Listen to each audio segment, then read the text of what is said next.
This podcast contains discussions about sensitive topics, including mental health, alcohol and substance use, as well as suicide. It may also include strong language. The viewpoints expressed by guests do not necessarily reflect the opinions of the hosts. Listener discretion is advised. If you or someone you know needs support, please reach out to a trusted professional or a helpline. Twist the throttle, let it burn. Every mile's a lesson learned. Lean it hard, don't let it slide. Life's a ride we cannot hide. Welcome back, listeners. Welcome back, watchers, to another episode of Twist the Throttle. This week we've got Jack, or otherwise known as Ox. Now, Jack, I'm not even going to try and pronounce your last name. It's Alphabet. It's a good, strong Polish name. Indeed, thank you. We've where'd the nickname Ox come from, mate? Strong like ox? Gee, ironically, yeah. So when I was competing in powerlifting, it's common for a competitor to sort of embrace something of strong and power. So you might have something wolf or this and that. So I went for the ox because it plays in with my family's heritage. When my grandparents migrated here, they came over with delicatessen skills, more or less. Yep. So they had a butcher shop in Glenroy, and the company name was J&J Vol. Yeah. And now the name Vol, translated into English, means ox. Ox, yeah. So for me, when... Not that I needed to, but It was a kind of cool. callback too, yeah. Yeah, so it was Kind of just paying homage. Suits your character too. Yeah. Big, slow and stupid. No, it was a way for me to pay homage to my roots, so I was kind of proud of that, yeah. Yeah, that's cool, man. I love that. What was the first bike you rode? The first bike I rode would have been my TS 185. Yeah, so that was the first memory on a bike, like straight on your own one, or? So I would have been 17, 18 around when I bought that. Rode a three-wheeler back in the day at, I think it was Wobby's World, one of them theme parks that we had out the eastern suburbs. Yeah, back in the day, that would have been a Honda, Jesus. some shit or other. Yep. They all got banned, I think, because they were so dangerous or something. Yeah, mate of mine in high school got killed on one. Oh, with trike. Yeah, the three-wheel Honda thing. They had the big balloon tyres on them. Yeah, big Up on moon Facebook tyres, Marketplace, there's one there right now. Yeah. They're pretty cool. My mate Pat hooked into a corner up in his farm. Yeah, broke his legs. No, he ended up spat out onto the road, and the road car run him over. Oh, shit. Yeah, That's worse than breaking legs. Yeah, he got pretty done, Yeah, that was it. yeah. So what's your current ride, mate? I remember seeing it. Big fat spokes was what I remember. Yes, big fat spokes. So if it's on the blacktop, it'll be a 2009 Harley Lowrider. Lowrider, Dyno Life. Yeah. Gotta love the dyno. And if it's on the mud, it'll be a EXC 400. I hear that you're doing a bit of polishing and whatnot. Yeah, I do. Right. It's the irony is hilarious. So, career truck driver for the better part of 20 years, had my own truck, so it's all about polished chrome and stainless and lights and all that sort of shit. So it's all about the bling. The Harley reflected that, of course, Yeah, chrome, fat spokes and all the rest of it. And I'm currently, I think it's about year 13 or 14 into a hot rod build. Finally pulled my finger out the arse, and we're doing some work to it now, and I'm going a full patina. So Oh, wow. Yeah. just the way it's all flipped around. Is so. it going to be purple? No. No. So at the moment it's an antique beige with rust just dripping on Love it. it. Yeah. Cool. I'll show you a photo after. I Yeah, love patina. Yeah, I've got it. I'm about. Your Nord had patina. I fucking hated it. The first thing I did as soon as it arrived in the shed was sand it and paint it. I'm building a F100. My mate up in Ourimbah has had it for 13 years, and it's in red oxide, and everything inside is sparkly and clean, but the outside looks like a piece of shit. pretty much the same as what we got here. Yeah. So mine's a Dodge Fargo sitting on a HQ tonner chassis. Oh, nice. So I tried to be true to what I thought hot rodding and rat rodding was about, which was building it out of recycled crap. Yeah. So obviously, like the steering, the brakes, the safety shit, that's on point. Mm-hmm. So at the moment, the inside's lined in leopard print velour. Oh, yeah. So it's pimp as fuck. But yeah, the outside looks like trash. Yeah, Yeah. I love it. Type of motor you're running? So standard Holden gear, so 253 Trimatic, Okay, yeah. 308 Salisbury R. So Yep. nothing outrageous. The motor's a little bit healthy. Just cruiser. Yeah. Yeah, mine's a 454 Chev big Big block, block. With a Celica gearbox, Jag front end. Fucking blower on it would be it's gonna good. be sick. It's already cost me fucking way too much. So when you go to the servo, mate, you what's your favourite go-to snack or drink, mate? Oh, got to be the jerky. Yeah, and a nice jerky. coffee. Yeah. But you got to lay off the iced coffees these days. Too much weight over the steer. Yeah, you can get a slim iced coffee. I've seen that. Oh, really? Yeah. I'm not going to do that. Yeah, might Got as well taste buds. just make it out of water. Beach riding, bush riding, mountains. What are you into? All of it. All of it? Yeah. Yeah, I like the mix. Twisties are good. But yeah, sometimes when you can just looking at the horizon, just let it rip, crack it open. Yeah, that's the go. You're down that way anyway, down towards the Great Ocean Road. You get up and down there a fair few times. There. Oh, shit, yeah. It's a good Yeah. good little road, isn't it? Except Yeah. those bloody white lines get a bit slippery, don't they? Yeah, they're nasty. Yeah. I always panic when there's a bit of shit. Like, I don't mind sand anywhere except on the edge of the road. Yeah. It's, And the other one's moss. yeah. I got a nice loop that I ride through Macedon every other occasion. So either side of like the autumn winter period, yeah, when you got the moss that comes out on the road, that's a bar. Yeah. I'd agree. That Bark brings as that up well. quick. Bark is pretty scary as well. You prefer a sunrise or midnight run? Midnight. Midnight? Yeah. I'm getting old. My eyesight's not as good as it used to be. And that sunrise when it's in your eyes. As long as I can see where I'm going, I've got no issue with speed. We did a run back from... Bacchus Marsh, wasn't it? yeah, I can't remember where the other week when He couldn't I see. couldn't see it all. I was like completely night blind. I was just following his tail light, and if it went that way, I went that way. Like I was just. And we were humming along. we were doing And I something. went, watch out for the kangaroo. No, I like the night. I've got a few night experiences. So back in the day, so going back maybe 8 years or so ago, was right into the dirt bike riding. So we'd host weekends out at Wombat State Forest there. Yeah, cool. Oh, yeah. And did a night ride there. So you got some fuckers there, gaffer taping Torches torches and shit onto their and guards stuff, and that. I had the pathetic UFO headlight on the Kato, which Yeah. did stuff, or when you got a 5-foot grey Yep. come out just right at the edge of your beam, 30k in the dark on a dirt bike. That Pretty scary. and that That'll bring you shit to out. life. Pucka. But night riding, there was once upon a time I had a passenger and I was coming back from Maryvale out of the paper mill there. Clear night, full moon, and I've said, look, just shut your eyes for 20 seconds. And she did that, and I flicked off all the lights on the truck. So we're hurtling along at flight speed. Yeah. He said, all right, open up your eyes. She's like, what the fuck are you doing? So give it a second, and once her eyes had adjusted, like just It you was can see clear, everything, right? and it's Yeah. nuts. Yeah. So yeah, prefer the night. I see better in the dark. Yeah, Know right. why? Different. Yeah, strange pigeon. Yeah, I'm a night blind as fuck. So getting into a bit of earlier life, mate. You're a 1977 boy like me, second generation Aussie, Polish heritage. Yes. How did your grandparents survive? Stories shape you. Ooh. Survival stories shape you. So of the grandparents, the odd one out is Mum's mum. She was a pom. Yep. So I actually don't know much of what it was like for her through the war. So Mum's dad, he escaped working on a Nazi train with another fella, ran, old mate got shot. Grandfather made it through the Swiss Alps, ended up in Italy, Yeah. Shit. which is where he met Nana. Yeah. Yeah. Can't remember what year they came out here, but then Dad's parents. So Dad's dad would have been, I think he was 12, 13 years old, was captured by the Gestapo, locked up, no reason, then tossed out. And so he was one of 4 kids. Mm-hmm. So he with his siblings and their parents, they were, wouldn't quite say black market, but they were dealing with food and provisions and all that on the Polish-German border, just doing what they could do to Survive, afford obviously. passage Yeah. to get out here. Mm-hmm. Dad's mum, that's a cool story. So if I recall it properly, it was actually my great-grandfather, so again captured by the Nazis, and was working for them as a handyman of all, Yep. a bit of a jack of all trades. And because he was good at what he was doing, he was favoured by the Germans. I should probably stop saying Nazis, so I don't know if anyone.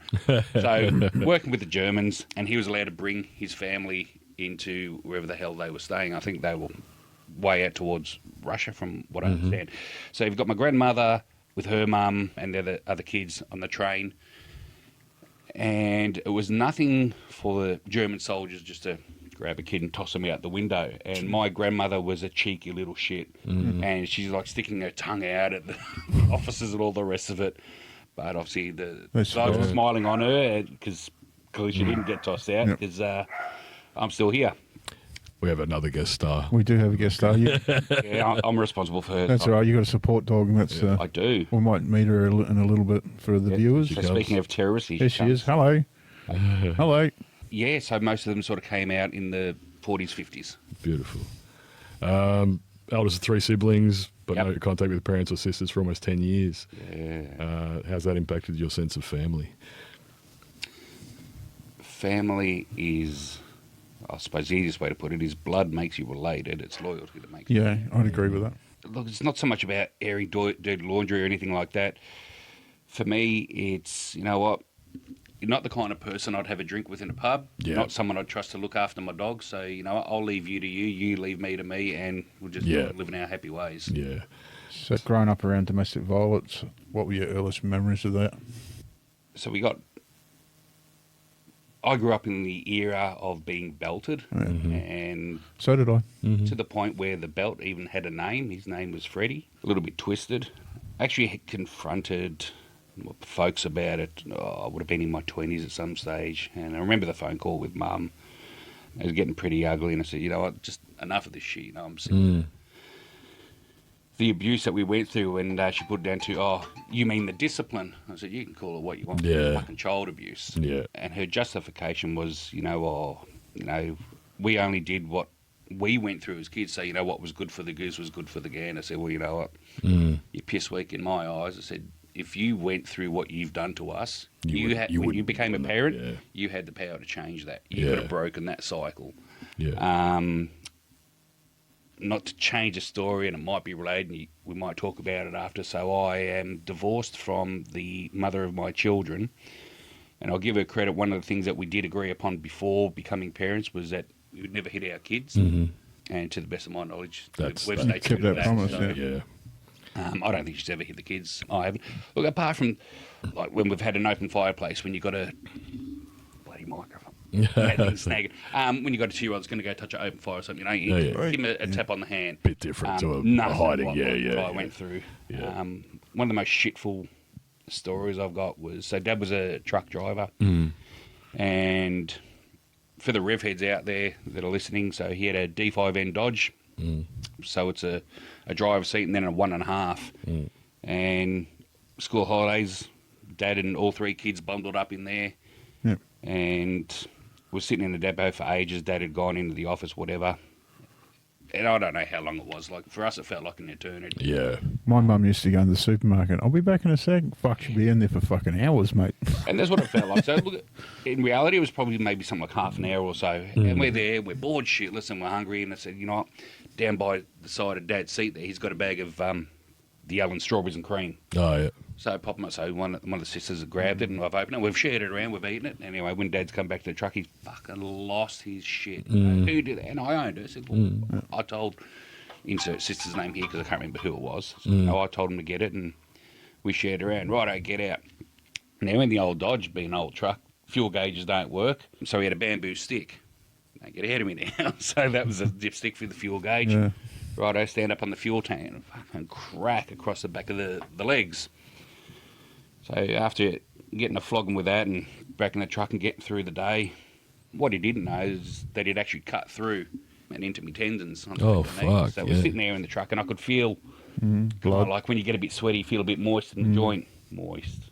Yeah, Love it's that, sticky. moist. Yep. Anyway, I put the hand down there, got claret on my fingertips, and I mean, as he's driving along, just had the nerve to say, well, you won't fucking do that again, will you?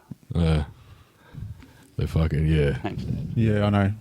But my parents don't admit to it. I try and bring up memories like that, and they go, no, we didn't. I don't know if they block it out, because I definitely haven't. And one of the things that I learned or had shared with me from a counsellor back in the day when I was getting some marriage counselling was that when it comes to childhood trauma, a lot of it's actually worse for the spectator or the voyeur rather than the one receiving it. Being the eldest of the 3 and the only boy, I copped the most. Yeah. But the middle sister, she went through hell. Yeah. She was a bedwetter up until double digits easy.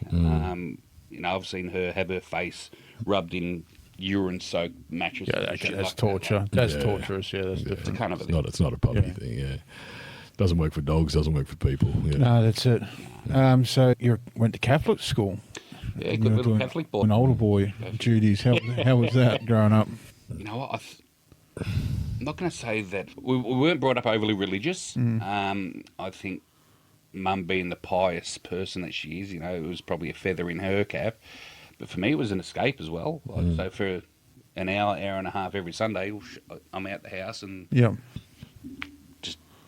I'm being left alone. I was at peace, and I've never really thought about it until I was asked that question. If I go back and think about what it was like, regardless of what religion or what imaginary friend you believe in, places of worship, we all assume and we all hope that they're just places of peace. Yeah. So that you've asked me that question, I think back to like everything was peace, everything was quiet. Obviously Catholic Church, so they're singing hymns and you got the sermons, the gospel, and so on and so forth. But everything was calm, everything was really chill. You still wear the cross, I see. So I do, but not necessarily because I believe in JC upstairs. I got to a point, and again, credit to the kid's mum, she embraced it, of wanting to teach our children to be thankful for something and to believe in something bigger than yourself. Back when we were still together, the 4 points of the cross were for mother, father, sister, brother. oh, Yeah. So that was kind of cool. Then divorce happens and the kids are looking at the cross and they're like, just shave What- one what side down. so I was kind of lucky because 4 kids. Yeah. So I said, right, each of you gets a thing. What about you, Dad? I said, well, I'm in the bit in the middle. Stop We'll looking. join up. I don't know how to turn it off. There are some noises. Sorry, listeners, and It's all I good. don't normally have people come up with the doorbell. It's a doorbell. I don't know how to stop it. Right. Oh, good. There we go. It's all good. So we jump into the bullying. You were kicked off a bus and run over from the ankles down. Fucking hell. So- Bit rough. What do you remember of that? Everything. Every bit of it. To quote So you were, Five-Finger you Death were Punch. kicked off the box, off the box, off the bus. Yeah. So I'd not been catching public transport for long at that stage. So for those that are geographically knowledgeable, school back then for me was in Moonee Ponds. I lived in East Keilor, so it was either a short tram ride or a train from Moonee Ponds to Essendon Station, and then a bus all the way into East Keilor. So it wasn't a huge journey. So I'd probably been catching PT for a couple of months.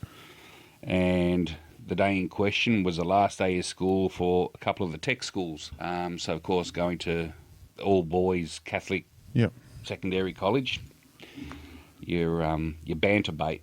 And so the shit started pretty much at Essendon Station. So I'd call it a 15, 20-minute bus ride for there to home. I just started hanging shit on all of us, actually. So I was probably with 3 or 4 other mates from my year level, from my school. Yep. Sitting at the back of the bus where all the cool kids sit.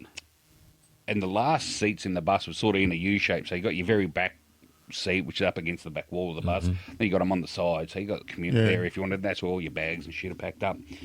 So I'm sitting on the seat and I got my feet up on the railing. And back then I was playing basketball. And this big jerk has untied my shoelaces and tied them in this huge knot Yeah. onto the seat rail.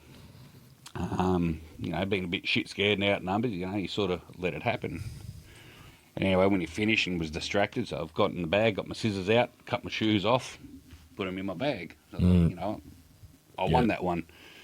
Not really, lost the shoelaces. And anyway, so I've moved seats. I thought, what, Fuck it, it's not worth the fight. I'm not happy here. I'm not comfortable. Yep. So I was 12 years old, and they were all 17, 18. Yeah. And I didn't know any of them, so none of us were known to each other.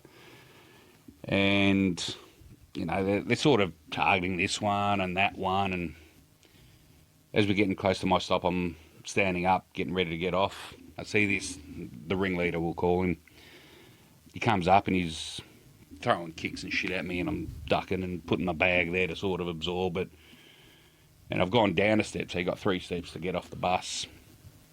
And it's pretty common practice that back then for the bus driver to either leave the doors open, like Yeah. especially the front one, not so much the back one, but as you're coming up to the stop, Open it up. Yeah, leave the yeah. door open Yeah. so that, you know, the bus barely stops, people disembark and shut the doors, keep on rolling. It didn't work out too well this day, so I've moved down a step and these arseholes Booted got you. a hand on each rail, foot in the lower back, and just shoved me out in the lower back. Because I was holding onto the rail, I've swung around, hit the side of the bus, and like a cartoon Under it. character slipped under. Fuck. Yeah, I said that, and a few other expletives. Yeah, I bet you he would have shit Um, his pants. Yeah, it wasn't great. So, yeah, there was Any repercussions for him?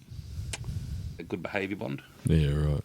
So, went through the magistrate's process and all the rest of it. So, that was an experience. So, ambulance ride to the kiddies hospital. My feet were pointing backwards when the ambos arrived. So, they've got these splints. They're like a inflatable boot that they put over you. So they've moved the feet back and blown up the bags, and there's my terrorist. It's Charlie. Oh, so you're still under it? No. So Okay. sorry. So the bus has gone over me, pretty much like a speed hump. Yep. And I say speed hump because that's the shit that I copped when I went back to school the following Yeah. year. So that was one of my names. Awesome. Cunts and kids. Yeah.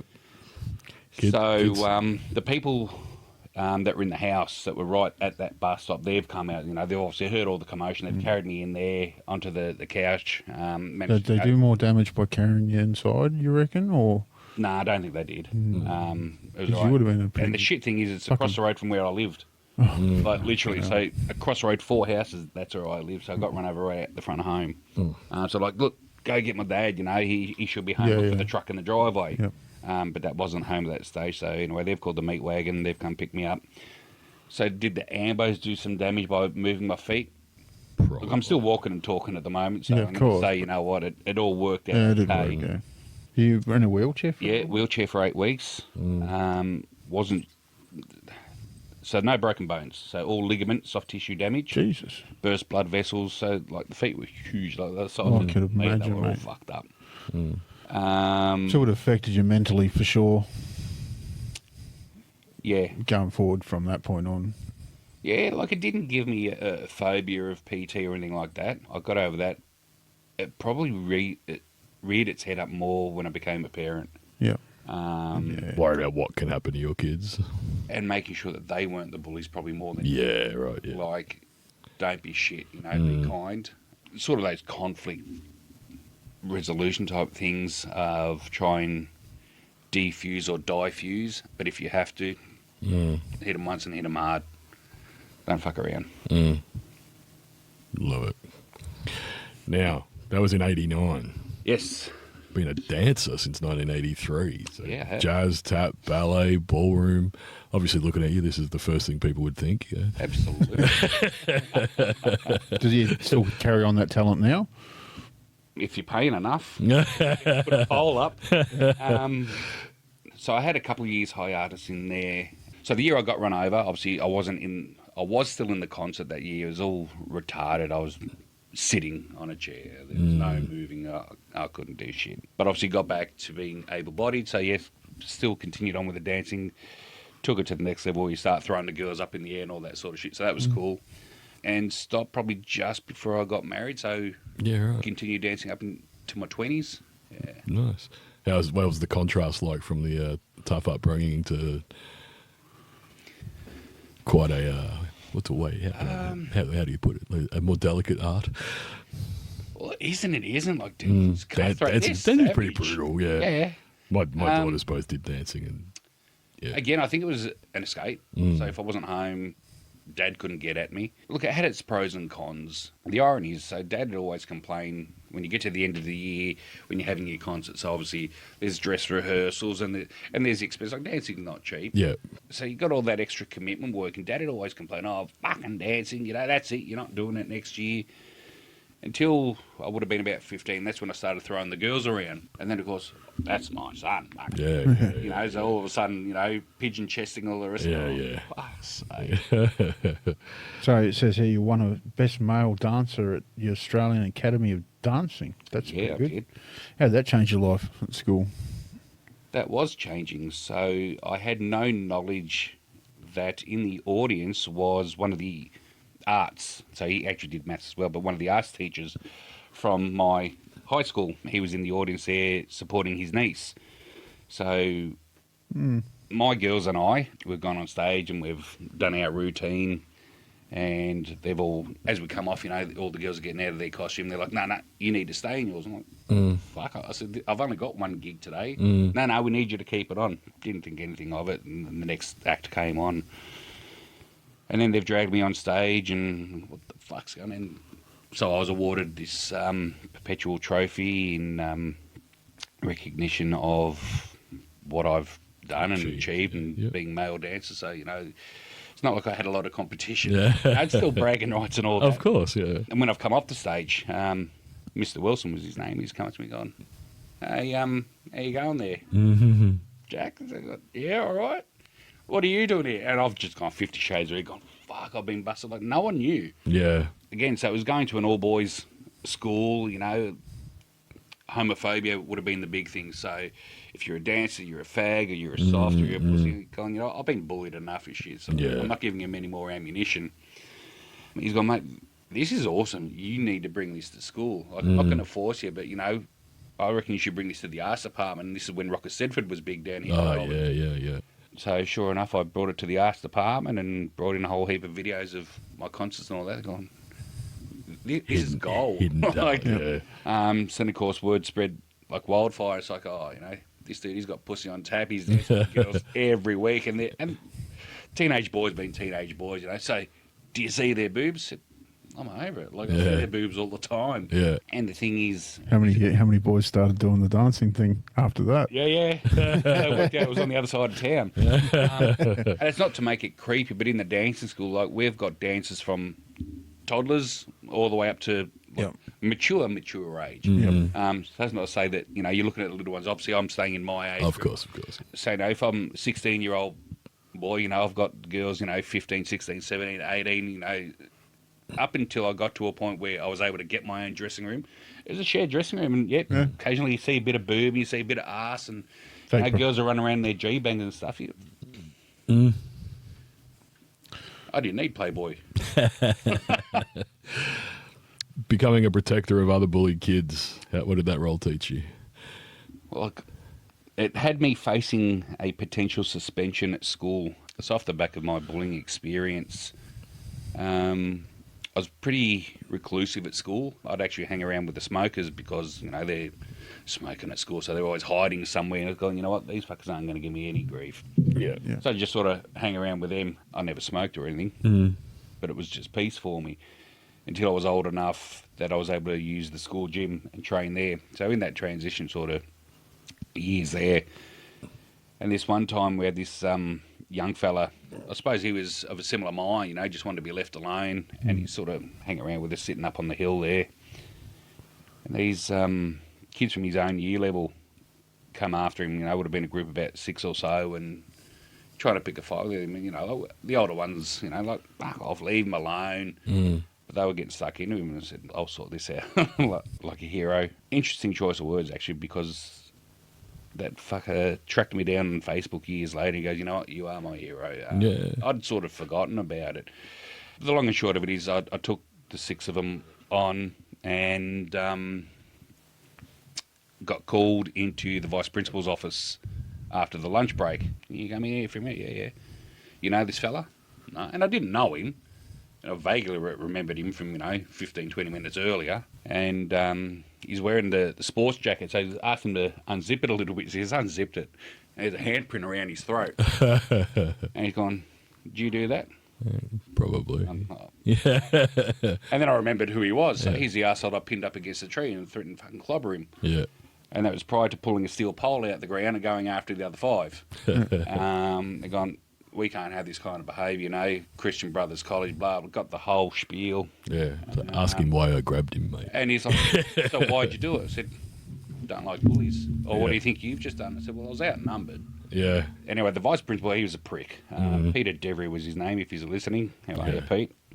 But anyway, he went and took it to my year level coordinators and whatnot, and obviously they had a good powwow and they're going, listen, this guy's gone through some shit. Don't know that this is the right course of action. Not saying he should go unpunished. So I got downgraded to like 2 Saturday detentions. Oh, nice. But he had it in for, he didn't want me there. Going, we've got to make an example of it.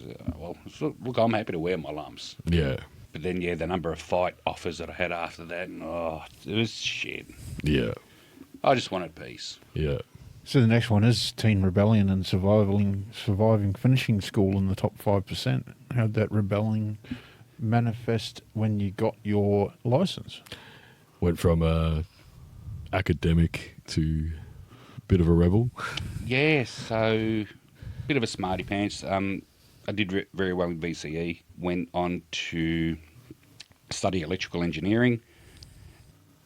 So I didn't get my license until finishing VCE. So I finished VCE year 94 and I didn't get my license till 95. Yeah. So I already had the car, been doing it up for a while. So turned 18 and that's it. I'm out of here. Mm. And I'll never forget, got this damn thing. Went and got my license, came home and Mum was home. She's like, oh, so how'd you go? I said, yeah, I got my license. And maybe made a sandwich or something. I said, all right, I'm going to go for a drive. Where are you going? Don't know. I just want to have drive. a car. I'll be here. Exactly. Be back when the fuel runs. Have a car. We'll travel. Yeah. I don't know where I went. Probably just went around a couple of blocks or something. But then, obviously, now being out in the real world, and this is probably one of the things I'd say not so great about single gender schools is the dancing exposed me to girls. But they were my girls. They weren't new to me. So I knew how to... I learned a lot from them, don't get me wrong. Mm. But it also wasn't every day. So whereas I think if you go to a co-ed school, you're dealing with all those dynamics, all the change. And from a guy's perspective, it's that survival. It's their mood swings, their fucking temperament. And obviously, when your hormones kick in, it's like, all right, so how do I get into her pants? And I don't want that one anymore now. I want a redhead and so on and so forth. And I think it was more so Mum. I don't think she liked me having my freedom. I don't think she liked having that control over me anymore. Yeah. Or sorry, that she lost that control. She lost the control, yeah. To the point where we'd had some big conflict and it was, well, these are the rules and if you don't like it, get out. Okay, I got out. Bye. So started off living at friends' houses, couch surfing, living in the car and did that for a while. Mm. Yeah. First car crash, what did that teach you? Don't show off for the girls. Had my car 2 weeks and 2 days. So to paint the scenario, the car was more or less gifted to me by my aunt. Love her heaps. So it was a HJ Prem, so 253 Trimatic. Wasn't no great car by anyone's standard, but it was cool for your first car. Like, hey, got a V8, and this is before power restrictions and all that sort of shit. Yeah. So it was big awesome. car too. Big tank. Big car. Yeah. And actually made of metal, so if you hit something, it stays hit. Yeah. The tree eventually died, but we'll get to it. So because I had the car for a good year, also leading up to getting my Ps, so plenty of time to put bodywork in, do up the stereo. Yeah, so cool. This is a pretty bitching car for an 18-year-old. Went away camping with mate and cousin up to Yarrawonga, where I've been going since I was a couple months old.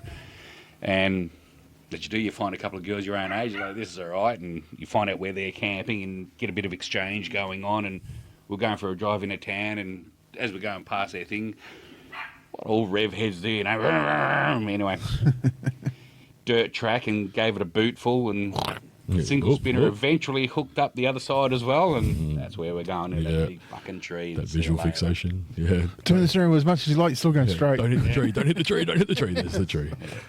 It wasn't happening, so don't show off. Yeah, it's a hard lesson.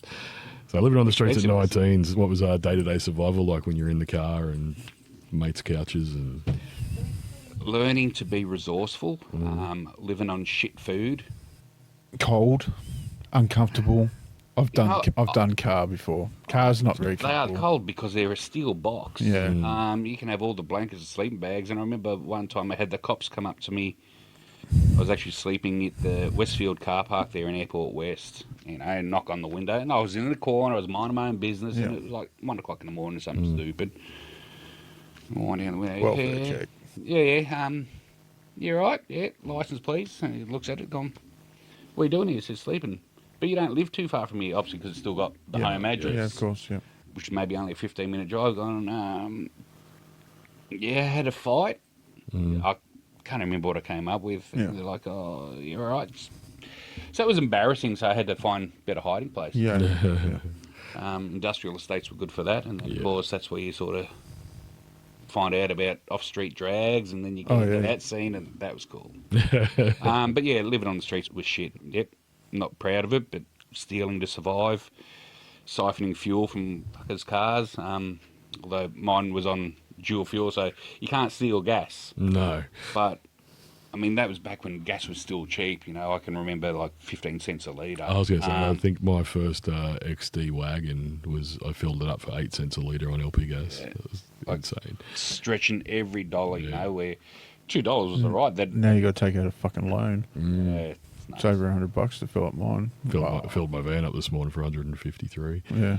So, It's ridiculous. Anyway, not a political podcast, so let's. So brushes early with crime just to stay alive. What lessons come from that? Crime's an interesting one because there are crimes of necessity. There are crimes because that's how you've been brought up. Crimes because you're just an asshole. Like vandalism, you know, like, and yep, guilty. I've done it myself, you know, smashing up bus shelters and shit like that. Clearly because you have not yet learned a constructive way to let out your aggression and your frustrations and such. So I'm not saying to justify it. I've definitely done some shit that, a lot of it that I can remember, I've gone back and tried to repent for, pay back. Things out of necessity. And some things weren't necessarily theft either. It was about being resourceful. So cordial containers, fill them up with water from service station, keep them in the boot of your car so you got water to drink. So a lot of it was resourceful, but being shifty, learning how to, like, I don't look at now, but I could run and jump a 6-foot fence, not a problem back then, 'cause you had to. Life of crime doesn't end well for anyone. No. Like, mine was only petty. I never got into big stuff. Serious stuff, yeah. Yeah, like stealing food, stealing drinks. You know, if I was to see someone doing it these days, what would I do? I'd probably rather say, no, look, here, take $20 or something. Yeah. You know, if I got the 20 to give them.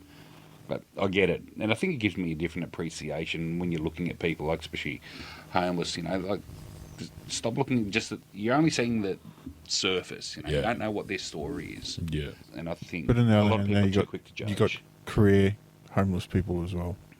Yeah. Yeah. There's a difference between grifting and actually Yeah. being in need, though. Yeah. Applying for the army. Got knocked back. What went through your head there? Not the bullet. So that was trying to get my shit sorted. So I had the electrical engineering background. I'd been a rat bag for long enough, and it was part of the, you know, I can't remember who it was, but I'm assuming someone might have sat me down and say, listen, you're pissing away your life. Do something. You're with it. smart. Yeah. You got the looks. You got the car. Had the looks back then. Don't mind this shit. Do something good with it. So I actually had an interest in going into the bomb squad sort of shit of the army and all the transport. So having grown up around cars, Trucks and all that, so all that was always a part of it. Yeah. And I have, so mum's brother, he was a tanker, as in tank driver, for the army. So it was an interest to me. So did all the aptitude tests and all that sort of shit. Yeah, blitzed all that, and you get the call up. Yeah, cool, come into, I think it was back in Burke Street back then. So the ADF building. Up the top of ADF, yeah. Yep. So come in there and, you know, do all your final assessments and do the physical. You know, got to do the beep test and the sit and reach and full on drop your DAX, pull your arse cheeks apart. Let's check for hemorrhoid. The whole. How old were you at this point? 21. Yeah. The whole lot. I'm surprised we went in the building at the same time, mate. I reckon that's about the age I have been as well. And like the whole lot, like they're checking out the jats, crackers, everything. Like they're going make through it cough, yeah. Yeah, the whole lot, making sure that your balls are going up and down. Fucking Aussies are weird. Didn't have to do that in New Zealand. Yeah, can you shoot? Yep. Can you learn? Yep. Right, go. No, we had to fucking run with the I got off it off my aptitude test commandos. Yeah, right. Apparently my critical thinking was what they look for. Yeah, right. Anyway, they said jump on the scales. No I good. came in, I think it was 95. Yeah. And they're going, yeah, no, you're too fat. big. Well, how am I fat? Like I was lean as... Literally muscle, yeah. So for my height, they needed me to be 87. Going, that's not going to happen. I already skip breakfast, mate. So I went the other way. So I went on and put on more weight and worked as a bouncer. Yeah. How'd that go? So here we go. We've got a good question. I've seen some shit. Working as a bouncer. And yeah, so well, I've got working as a bouncer and it goes on to a different question. So ChatGPT's let me down on this one. We can edit this fucker out. It's all right, yeah. So you worked as a bouncer, mate. Yeah. So what was that like? In the city or out? A lot of places. So I learnt a lot about life as a bouncer. One of the main places I worked at was the Peel. So for anyone in Melbourne, No, I don't know. it is the Sir Robert Peel, which back then you could just say it's the gay bar. I was going to say, okay. it's the gay club. So out in Collingwood, Yeah. and I'll never say Interesting my, nights, I'm pretty sure one of of that. the late night I've closes. seen some shit. Literally. Literally. So the supervisor, when he's giving me the shift, going, look, I've got a spot that I need filled tonight. It's at the Peel, but it's a different kind of joint, if you know what I mean. I was naive. Yeah, whatever. Yeah. Gas is about Job's a job. fighting. Yep. My claim to fame, say, I think I was bounced for about 6 years, give or take. Maybe had 4 fights, and I'm proud of that. As in, there weren't many. I started off at the Down Under Bar in Carlton, which was a rough joint. But getting back to the Peel, I saw my first attempt at suicide there, my first attempt at overdose, some shit. Yeah. But also needs an appreciation for what is now known as the I'm going to forget a letter here, but the LGBTIQA+.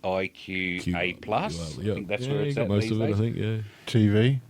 Whatever, the Cannibal Vow. But, all right, so for those who identify as a sexuality or something other than hetero, some of those people, love them. I've got gay friends and all the rest of it. So learn a lot about them. And it's about the tolerance and the acceptance. And to the point where one of the fellas I actually went to primary school and secondary school with, and I hope I don't speak bad about him, but I don't think he'll be listening, but if you are, cheers, Griffo.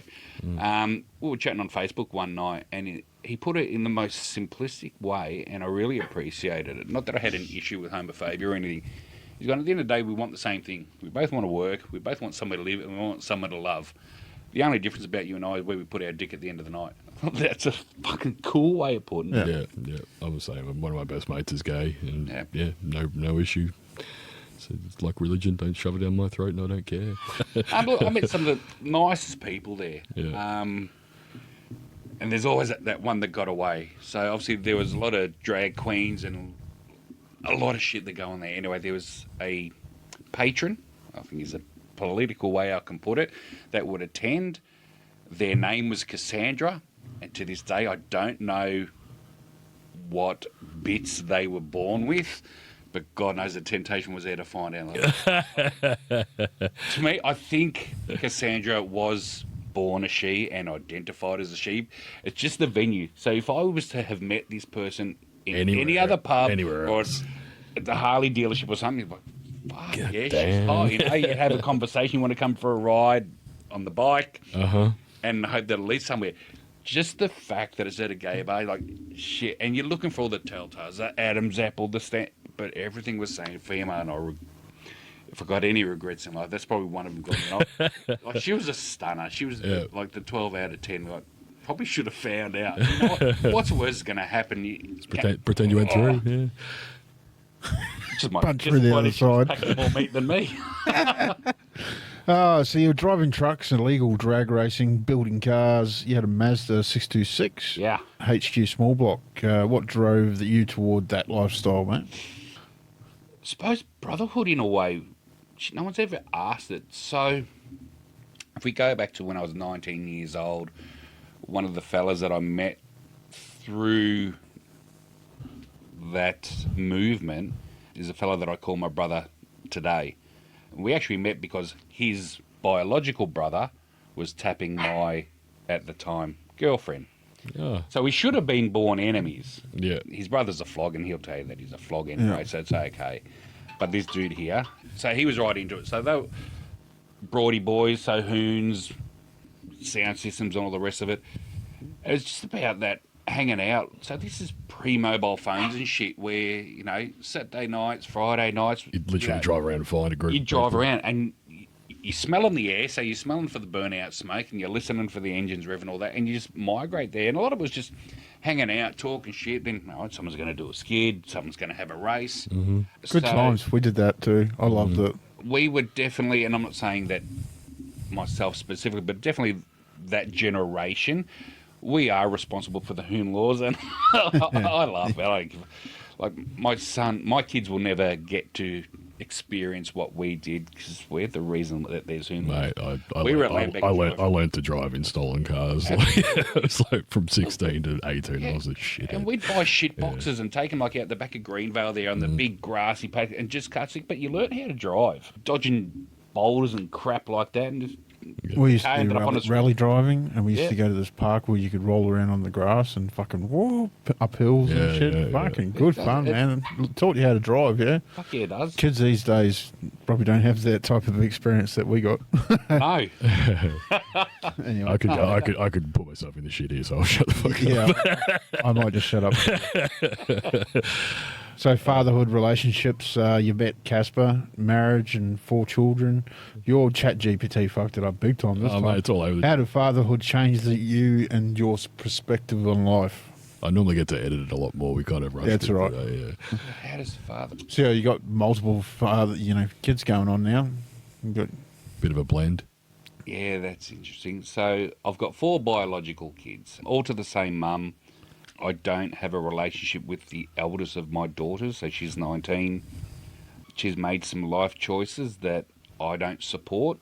Yeah. So much I said earlier on, you want to live your life that way, that's your business. Yeah. Like essentially I've got rules at home. So a big one, which got no issue sharing, drugs. They're just not happening in this house.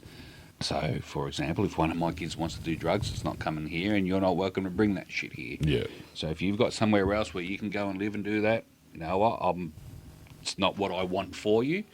But if she's living her best life, and if she's living her truth, then who am I to judge that? It's not a permanent thing, though. You got to remember, actually, like Faye's just like what I went through. kids go through that sort of stuff. I can understand that. They'll grow out of it eventually. Fatherhood definitely taught me tolerance. It definitely highlighted my flaws as a person. Yeah.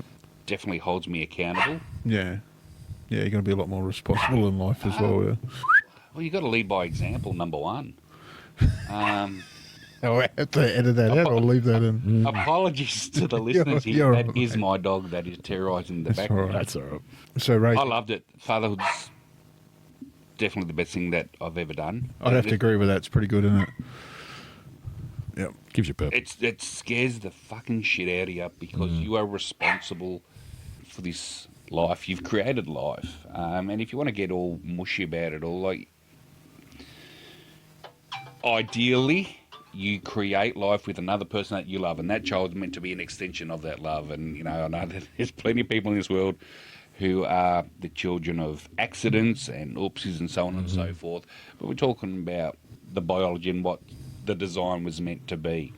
And obviously I've got a lot more vivid memories of my first because he was the first. That's not to say that my other 3 were less significant, but I can remember the smell, I can remember the texture, I can remember just about everything of the day. What has fatherhood taught me? It's taught me that he is now recently turned 21, still gives me a hug and a kiss goodnight every night, tells me where he's going, his timelines. It's awesome. Is he into to see bikes that. and stuff like you? Yeah, I pray for him. Yeah. So I used to have this awesome Hilux. Yeah. I lost it when he turned 18. Yeah. Took it. Joined the dots there. No, he didn't take it. He purchased it. So bought it out of the Bank of Dad good. Finance. Yeah. Yep. He now has a KTM that matches mine. So we've got twin dirt bikes. What series you got? So I can't remember who's his first. One's a 2001, the other's a 2002, but the XC 400s. Oh, KTMs. Oh, yeah, Roger, the good bikes. Not bad. No, so you get out bush with them, that's good. So the dirt bikes came about. I actually sold my bike about 5 years ago. Thought, I'm not riding it, and I can't take the kids riding because Stupid rules in Victoria. Yep. yeah, it is. It's Unless shit. you own a farm and they can ride around on the farm, they're not allowed to ride in the bush. And the farms are boring in the sense of there's no hills. obstacles. You're just going to go around in circles or up and down laps. So we sold them off. And so he also rides a V-Star 650. So he went and got his learners.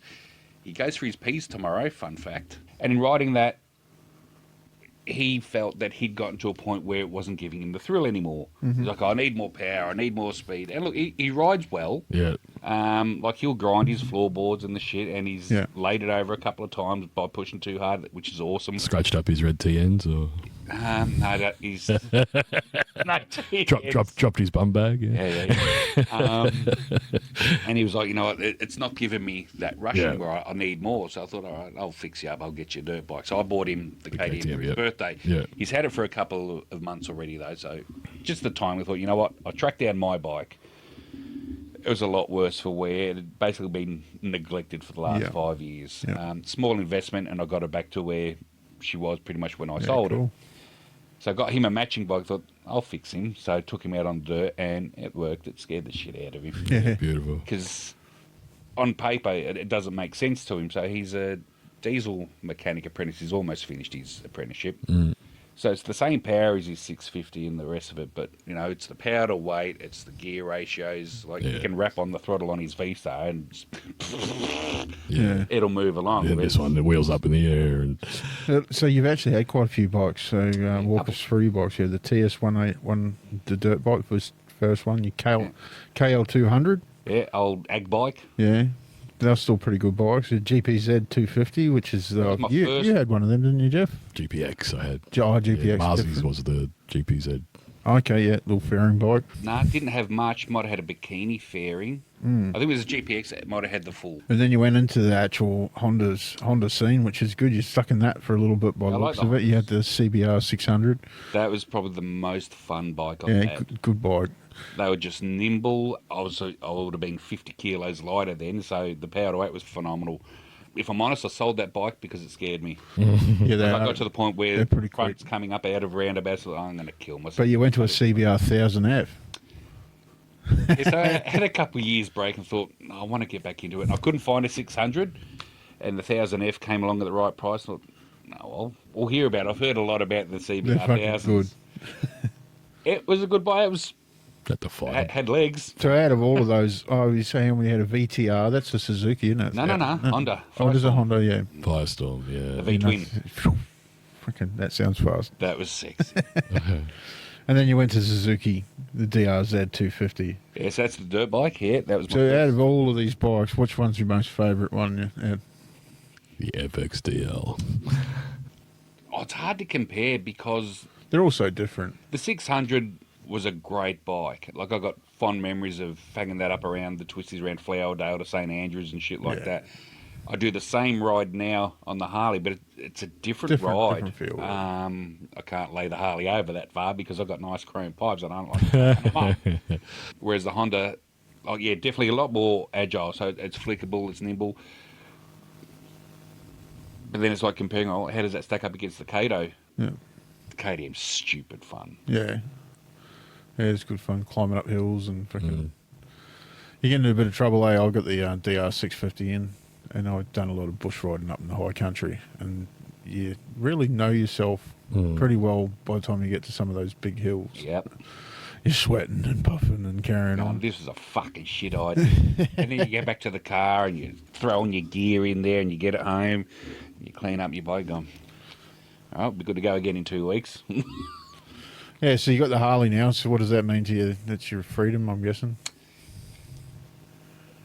She is freedom. She's therapy. So there's a beautiful story in the Harley. I was at the point in life, so we're only going back a few years, where I thought, I'll get something for me now. I've had bikes come and go, and a lot of it has sort of come and gone around the kids. I always felt bad, or I was made to feel bad that I have a selfish toy. So obviously I can't take kids on the bikes. Especially when you've got 4 kids. Like if you've got 1 kid, it's not that big a deal. They turn 8, you can get them the helmet, all the safety gear, tuck them on the back and go. when you got 4 kids, it's just not happening. So I was in the market for a Harley, and what was in my price range either had the look that I like and rode like shit, or it rode really good and looked like crap. Yeah. And it was around that time that I lost my grandmother, so she'd passed away, and there was a lot of family politics involved in that, in her passing, and it was a little bit ugly. Of course, money and family fucked shit up. And the long and short of it is, I was gifted, and I can only go off the story that I was told, so I was gifted a contribution from my grandmother for my support to those that had her best interests, is the nicest way that I can put it. And that put me in a different price bracket. And I'd actually looked at my current bike just to say, well, just for argument's sake, so I'm looking at $15,000 bikes, and I looked at her because she was in the 20,000 bracket, going, well, what does the extra $5,000 get me? Going, oh, fuck, I can see what the extra $5,000 gets me. Like, it was the tits. Received said gifting, and I was given the instruction, you know what, this is from your grandmother, she'd want you to have it. Whether you want to put it towards another holiday back to Poland, you want to put it towards your bike, you do whatever the fuck you want. She'd want you to enjoy this. Now, the irony is that I reached out to old mate, said, look, have you still got that low ride? He goes, yeah, it's still here. I said, look, I'd like to come and get it. And on the photos, and when I'd gone to look at the bike, it was a little bit gaudy. And going, shit, that's a little bit in your face. It's not really my thing. Definitely an but attention grabber. Mind it. Yeah. When I went there and saw it in person, gone, yeah, it's actually done well. I quite like it. To quote Ambo, here it is right here. Yeah. So she is purple. So she's a different Harley, where every other dickhead's got a black one. I had to be different. And the irony of it is my grandmother's favourite colour is purple. So I took it as a sign. Thought, you know what? I think this is where she wants me to spend the money. Yeah, cool. So that's why I have The world is a funny place, and sometimes it happens like that. it. works in mysterious ways. So have you actually got a dream bike? I'd have to say... If money wasn't an issue, you could have whatever you fucking wanted. To build it or buy it, what would you want? I wouldn't have just one. That's the problem. You have to pick one for this question, unfortunately. You did mention a bike. Look, I do love the twin cam Road King. I would love to have one in the shed, but you've thrown a curveball in there, which is something to build. I would love to build a shovel head rat bike. Make it look as nasty as all hell. I'm going the opposite. I'm going the opposite. Well, I got my lowrider, so she's got all the chrome nibbling. Yeah. So now I can have a bike at the other end of the spectrum that'll be all the tits on the inside and just look like shit on the outside. Yeah. Brotherhood on the road, mate. Why are bikes in the community so important to you? Why are they so important? Because if you don't have family, what do you got? And that's one thing I've learned. So I've ridden with a number of groups and clubs and organisations, and what I take away from it is it doesn't matter what patch is on your back, that common bond, which is the love and respect of the road, the freedom. And for me, yeah, I ride a Harley, but I'll wave to anyone. I don't give a shit. And in fact, one of the best nights I had riding was with... fucking scooters. It is. Oh, shit, it's with a fucking scooter. So I was out there with my brother, a mate of mine, and we'd gone out to Pentridge. If you've ever gone out there over night time, awesome photos because they've got really sick lighting out. Yeah, righto. So we've got our bikes right there in front of the old Pentridge gate, taking some photos, and we're cruising down Sydney Road, and the Uber Eats scooters, and they wouldn't come. You know, you got 3 Harleys, 3 big boys on 3 Harleys, and anyway, they were a bit cagey about coming next to us. Anyway, I was riding point, and old mate pulled up next to me. He's sort of a bit apprehensive. Hey, old mate. Oh, hello.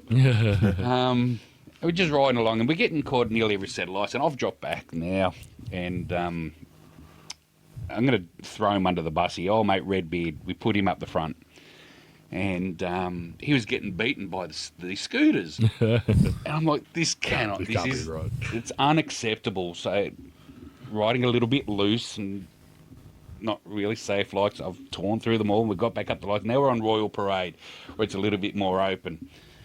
And I've come in pretty hot, and old mate must have been shitting himself. He's like this, yeah, you going? He's fucking ning, and lights are gone green, he's popped it up, and he's nearly dropped the bag on the victim behind us. And oh, my tank's slapping all the way down the road. We get to the next set of lights and we're high-fiving and shit like that. I've got the camera going while we're doing all this. And I get that people would say, well, they're not bike riders, they're scooters. You know, I don't Bike's a give a bike, shit mate, what two you ride. wheels. If you're out there and you're having fun and you can have respect for the person next to you, I don't give a shit what you ride. I just seen one down at the shopping centre. I know I'm just going to tip it in there, I know. And I said, g'day, I had one of those when I was in Thailand. They're so much fun to cruise around on those fucking scooters. I would actually consider about getting one just to shoot down the shops or, you know, pop up to the pub for a meal. Cheaper Or than the last one you popped down the shop on. yeah. I was betting on a Vespa Sport 300 last Yeah, week. I've And never I got out big. never ridden a Vespa. They're two-stroke, aren't they? Nah, 4-stroke. Are they? Well, the one I was looking at, 4-stroke, 300cc. Yeah, right. Step through, good for 120 clicks, allegedly. Jesus, that's all right. I That's don't not regret bad. that. So we're going to talk about mental health and your values. So you were injured in November 2024. How has that changed your life? Yeah, that sucks. Yeah, it happened at work. Yeah, you've hurt your wrist. It is. So we're in a splint at the moment. Yeah. We had cortisone 3 weeks ago. The whole experience has taught me a lot about myself, about trust or the lack thereof in people around you and those that you trust that look after you and have your best interests. We've heard my dog maybe here and there, and let's get edit it out, yapping away in the background. Oh, well. So she is my unofficial support animal. Talking to yourself before we went on air, I asked if I could bring her, and thankfully he said yes. Yeah. And I can honestly say that if we were having this conversation 20-something years ago, I'd laugh at you and I'd say, fuck off, you know, support animal, you know, you soft cock. I'd probably give you a good ribbon for it. And so I've had her, I think, 3 months now. Shit, I feel bad that I haven't kept track of these things. It would be about 3 months because she's 6 months old. My wonderful partner must have seen in me that I was not coping too good on the home front. And the precursor to that was I'd gone and picked up my KDM. So tracked it down. And I didn't tell anyone where I was going. I said, listen, I've got to go and do something. It's something for me. Don't expect you to understand, but I'll explain it later. And playing on with my road name being Ox, I love all things cows. You know, give me Highland cows and all that, I'll go all gooey. I said, I'm going to pick up a fucking cow. Bring it back. Oh, what'd you take the trailer for? I said, because it comes with the fucking kennel. So I'm really laying on this story thing. Anyway, when I've come home, and there's a dirt bike, and then explained, I said, listen, I need this. I need to know that I can still do something. So I'm at home bored shitless. There she is. I needed something to occupy my mind. And part of the answer to the question is I've been diagnosed of having an adjustment disorder. And I'm sick of being either told or finding out myself that there are things that I can't do. So very limited. Up until having the cortisone, the pain was stupid. It was nuts. Like, I couldn't sleep. I'm sleeping maybe 2 hours a night. Yeah. And even then it's broken. So getting back to, I've gone out and bought the bike as a therapy for myself. And then, insert time period later, the good woman sends me a photo of a Jack Russell puppy. She's gone, oh, what about this? You know, do you think we can have... No, we don't need another dog. So I've already got a Great Dane Cross at home. And she's got her schnoodle. And they're often at each other. Not in a bad way, but like, so being a smaller, yappier dog, she'll give my big fella the shits. Oh, it's not so much, like, he's gentle. He's a beautiful dog. But he's more or less been commandeered by the kids. And I'm all right with that. Like, so when the kids want to go for a walk, like especially having a teenage daughter, you take a big fuck-off black dog for a walk. Yeah, it's cool. It gives us of course. peace of mind. So anyway, on the day in question, she sends me a photo and says, oh, say hello to your new daughter, with a photo of Charlie as a puppy. And I'm going, yeah, whatever, I'll believe it when I see it. And walked in the door. So she liaised with her daughter to go and pick up said puppy. They've walked in, oh, fuck, I don't need this shit. I do love a Jack Russell. I had one years ago back in the married life. And I don't want to water down what it's like to be a father when you see your kids born for the first time. But, you know, I've taken her and looked at her and looked up with them little big brown eyes. Melted you. Yeah, pretty much. And she has been by my side now every day for the last 3 months. Can you explain adjustment disorder to us? I don't know what that one is. Yeah, it sucks. So that's pretty much what it is. It's learning When things again. change. It's huge change. So for me, this whole injury's messed me up in the sense of Been up. career truck driver. So Yeah, okay. I'm not used to this 40-hour week. That's a warm up. Yeah. And I'm not saying to, That's to Wednesday. brag or big note. Yeah. But when I had my own trucks, I was working stupid hours. Yeah. I won't drop them in it now, but even the company I am employed with at the moment, we pull big hours. Yeah. Even if you look at the legal side of it, so we're allowed to work 14 hours a day. So there you go. Straight off the bat, there's a big week. Yeah. For those that do their mathematics, I think that's about 70 hours a week. That's a lot, yeah. 120 was a good week in the old day, yeah. So we're getting up there. Prior to injury, I was getting back into training for powerlifting. So, and that's something I've done for a while there. So when the injury comes along, I can't drive, I can't lift, can't really ride my bike. So there's a lot of things that can't. So adjustment disorder is Dealing with trying things to that can't accept happen. that you can't do any of this shit anymore. Yeah, right. So I would imagine people that go through traumatic injuries, like a road injury or something like that, where broken leg and it's gone on for an extended period of time, they've probably got an adjustment disorder Righto. too. But it's really messing up with my psyche because in my family and in my circle of friends, you know, I'm the guy, you need something moved, you call the docs. Yeah, of course, Big, yeah. strong, stupid, I'll go and lift it up. So it says you've been diagnosed with depression and anxiety as well. Do these all come in together? They all work together? I'd like to be a smart ass and say, what do they know? But Yeah. apparently so. Yeah. Again, this is where dogs sort of come into it. Like I didn't, Yeah. Didn't realise you needed it. no, I didn't. Yeah. And anxiety, it's not like I sit there fretting, about, oh Panicking. shit, what's going on? Yeah. It's more so about work and Yeah. getting stressed and frustrated about, well, what does the future hold for me? What does it look like? Like, I'm still a dad, I'm still a partner, like most people, you know, got bills to pay, groceries. It's all that day-to-day shit, and it's the anxiety comes from how am I going to make this happen? I know that, you know, there was a culture there for a while, and, you know, like you watch The Wog Boy, and it's all about go on compo, it's great life where you get paid for nothing. No, fuck that, it sucks. Yeah, no. It is shit. I mean no disrespect to work cover. I should be grateful, and I am grateful. So, yes, I am on work cover at the moment.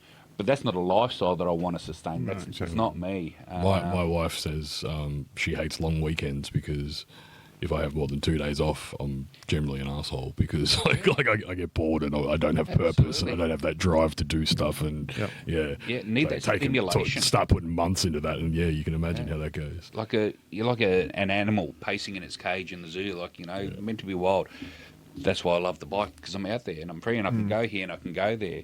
You know, when you're going from not just the working hours but travel, like it's nothing for me to drive 1,000, 1,500 in a day. Some people say. So we've got you in today, just off camera now. We've got your partner, your fiance Casper. Yeah. How's life changed meeting the lovely Sinead? Got to think of what I can and can't say here.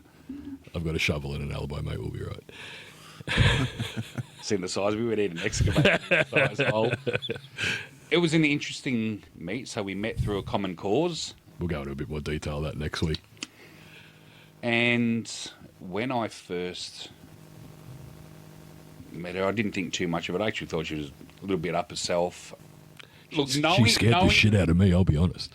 Well, and that's a fair point, and that's what she does. So She didn't to me. Because I have I knew I really liked her from day one. because I have the insight of knowing her now, but at first appearance, you know, I'd gotten to meet some of the people there with her being absent, and then she's shown up and gone, oh, so cool, women come to this stuff as well. That's all right. But it was the way that she conducted herself, and he's like, so what do you ride? A Harley? Yeah, what one? Fuck is this shit? Details. But there was some spunk, and I thought, oh, this is cool. This is Challenge. not so much a challenge. I wasn't looking for anything. I thought, you're the kind of woman I would pursue on any other day. Anyway, we kept crossing paths through the mutual interests, and because I wasn't actively pursuing anything, you sort of get to know the people. And in getting to know people, you get to learn a bit about their life, and then you find out that, you know, there's an obstacle in the way. Go, no, well, so she's not available at the moment. It's all right. And then life changes, and you get to see them in a different light, going, you're a fucking awesome person. And I communicated that with her in a very polite way. So, you know what? You're fucking awesome. I've seen you in action doing what you do outside of your day-to-day life, so outside of your job and outside of your circles. What you're doing here for other people, that's really admirable, and I really like that. And if you happen to interview her and you happen to ask her the same question, whatever she's going to tell you is bullshit. I'll give you the fact she flirted first. That's the nuts and bolts of it. And that's like waving a red rag at a rampant ox. Yeah. So, the common interests were awesome, and it was just being able to have an understanding of each other on a level that I've not experienced before. Not being judged for my past, not being judged for who I am in the present, but essentially being accepted wholly, warts and all, to coin that phrase, was awesome. Neither of us were looking for anything. Just started off as a bit of banter that got a little bit carried away. Yeah. Well, it's not bothering me. Let's just see where it's going. Well, we've come this far. Yeah, well, pretty much. And as they say in the classics, the rest is history. Look, get along well. My kids think she's the bee's knees because she cooks. So this is the first woman I've dated that fucking cooks. So that was a big points for her, obviously, and for the kids. And it helps, you know. When everyone can get along, it helps. Yeah. So he's stepping in blended family now. Yeah. So I thought, you know what, might as well go all in and slip the ring on her finger March this year. Nice. Yeah. Beautiful. Had to think about that. Going, shit. I remember the first time you guys showed up at an event for us, and we were like, "You're like, oh, can I bring a friend?" Well, yeah. Hang on a minute. Friend. We know said friend. There was no mention. This is said friend. That's funny. So the organisation that shall not be named brought you guys together, standing up against bullying, abuse, violence against women, children. Why is that so personal for you? Just because of past experiences and.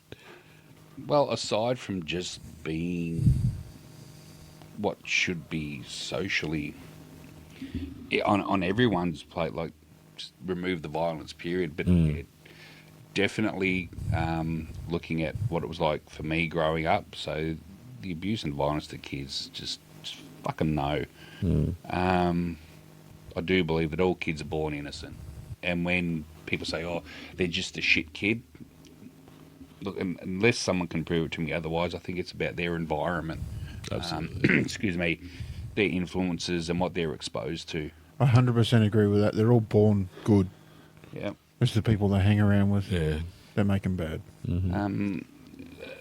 Look, I love a lot of the old-fashioned kind of mentality of, you know, it's not to say that women are weaker or anything like that, but they're a gorgeous species, so yeah, they should be protected, and there's no need to hit them. In saying that, you know, we could have. I used a line with my daughters that I think they respected. Is like, I don't protect you because you can't protect yourself. I protect you because you're important.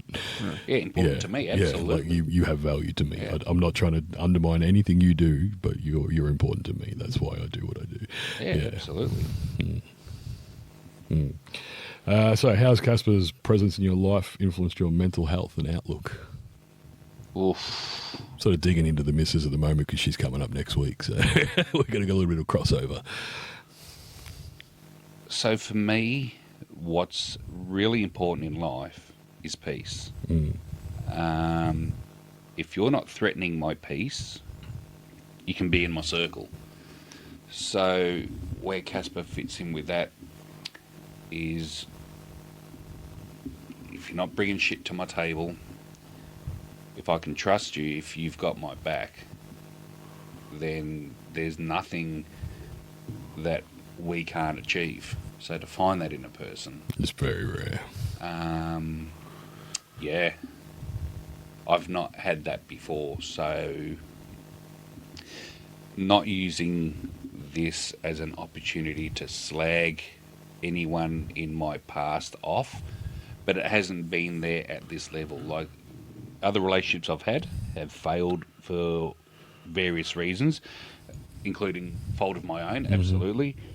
But essentially there's something that's missing, and it's that loyalty, it's that trust, and they're not just words, it's a fucking lifestyle. It's a choice. And the big one's that integrity, and that's, you know, when someone's got your back, even when you're not around. And that's one of the things that I definitely admire about her, and it's not just with myself. I see the tenacity that she will fight for what she believes in. It's kind of like when you look at conflict in any aspect, you can admire an opponent or you can admire an enemy when they stand for something, because those that stand for nothing, well, how can you respect that? Like, the three of us here, we can all have a different opinion, totally different, whether you want to choose religion or politics or whatever. But maturity and all that comes in it when you can all be in the same sandpit and all play and get together. Like, you can say the sky's red and you can say it's blue and I'll say it's fucking green. We can all have totally different opinion. But if you can exist in the same space and not threaten each other's peace, fuck, isn't that a brilliant world? Yeah, definitely. I'm going to wrap it up, mate. Got a couple of legacy question for you. When people talk about you from years from now, what's one thing that you'd like them to remember and say about you? Oh, shit. Could have given me a heads up on that one. No, it's better to come raw. That's what she said. It depends who you're asking the question to. I'm leaving that in. Oh, no, I think I can put it all in the same category. So regardless of who you ask, is that I left the world a better place that I came into it in, that I made a positive difference in someone's life. Yeah. Ambo, you want to hit us with a big one? Oh. What does Twist the Throttle mean to you, mate? You know what? Sometimes you've got to grab an opportunity and run with it. And you've also got to know when to let it off. So, yeah, that is quite metaphor. No, I like it. Sometimes you want it full throttle. Sometimes you just want to feather it off just a little bit as well, yeah? Maybe you don't want it so full on. And sometimes you've got to chase your dreams, whatever they may be. And I don't know, now that you've asked me the question, what does Twist the Throttle mean to me? I think you got to believe in yourself.